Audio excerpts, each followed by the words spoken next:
तो हमारे तो प्रकृति के समस्त प्राणियों के साथ, वृक्षों के साथ, और ये तो जीवित हैं, वृक्ष भी जीवित हैं, प्राणी भी जीवित हैं, पत्थरों के साथ, रज के साथ, हमारा सबके साथ संबंध है। इन घरों ने हमें बचाया है। ये ईंट, गारे, सीमेंट लगे हैं, इन्होंने हमें छत दिया, हमारी रक्षा की। पाति इति पति, जो रक्षा करे वही स्वामी है। उस दृष्टि से अगर हम देखें तो ये छत भी हमारे रक्षक हैं। इनके प्रति हमारी भावना शुद्ध क्यों ना हो? हम अपने जीव के कारण, जीव चटोरी के कारण पशुओं का वध नहीं करेंगे। हमें हर जीव में परमात्मा ढूंढा है हमने, चर अचर में परमात्मा ढूंढा है हमने। कंकर कंकर हमारे लिए संकर है, कण कण में ईश्वर की ही विभिन्न रूपों का दर्शन करते हैं हम।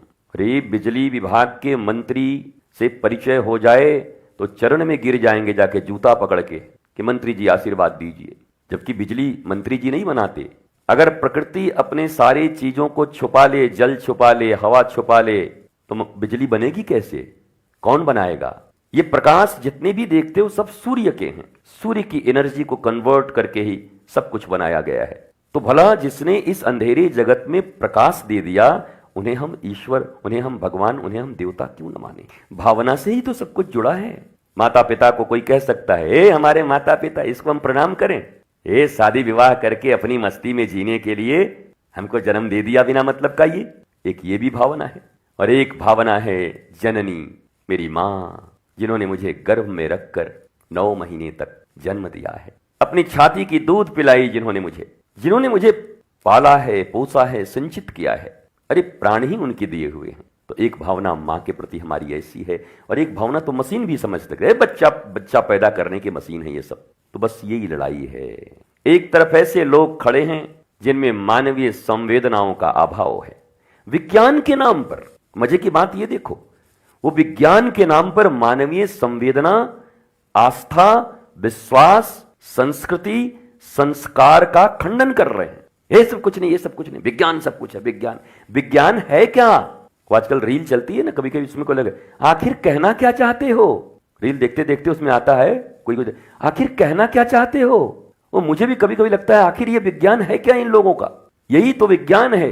उन्होंने मुझे जन्म दिया है, ये सत्य है, और मेरी भावना और आस्था उनके प्रति बड़ी पवित्र है। ये विज्ञान नहीं है। इस ज्ञान को विज्ञान न कहोगे।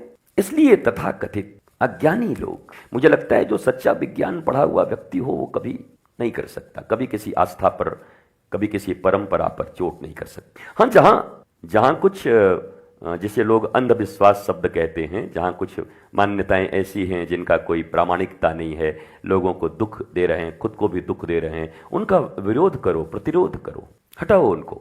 और सनातन धर्म में, सनातन संस्कृति में ऐसी कई बातें हुई हैं जो उस युग के अनुरूप सही थी, पर इस युग में उसकी जरूरत नहीं है, हमने छोड़ दिया। हम समावेशी लोग हैं। तो आज सोशल मीडिया पर चंद्र ग्रहण युद्ध छिड़ा हुआ है, दनादन तलवारें चल रही हैं, पर इसका सीधा सा उत्तर है चंद्र, सूर्य, पृथ्वी के पीछे विज्ञान है।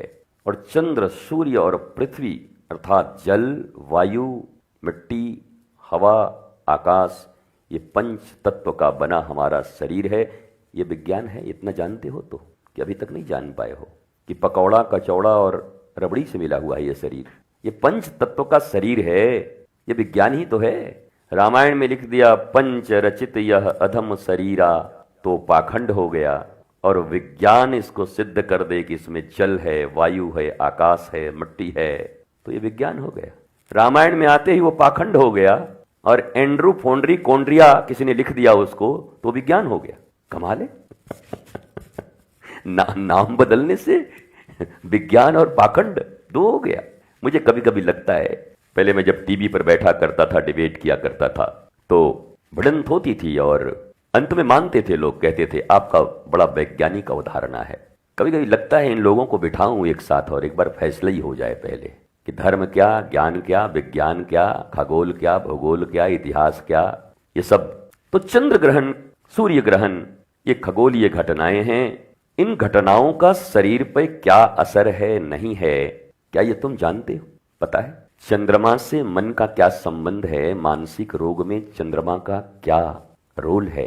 क्या विज्ञान इसे नकार पाएगा? चंद्रमा के पूर्ण होने से समुद्र में ज्वार आता है, भाटा। ये शरीर भी जल है, इसमें 70 से 80%। उस चंद्र से इस शरीर के भीतर के जल का क्या संबंध है, क्या तुमने पढ़ा है कभी, कभी जाना है? अध जल गगरी छलकत जाए।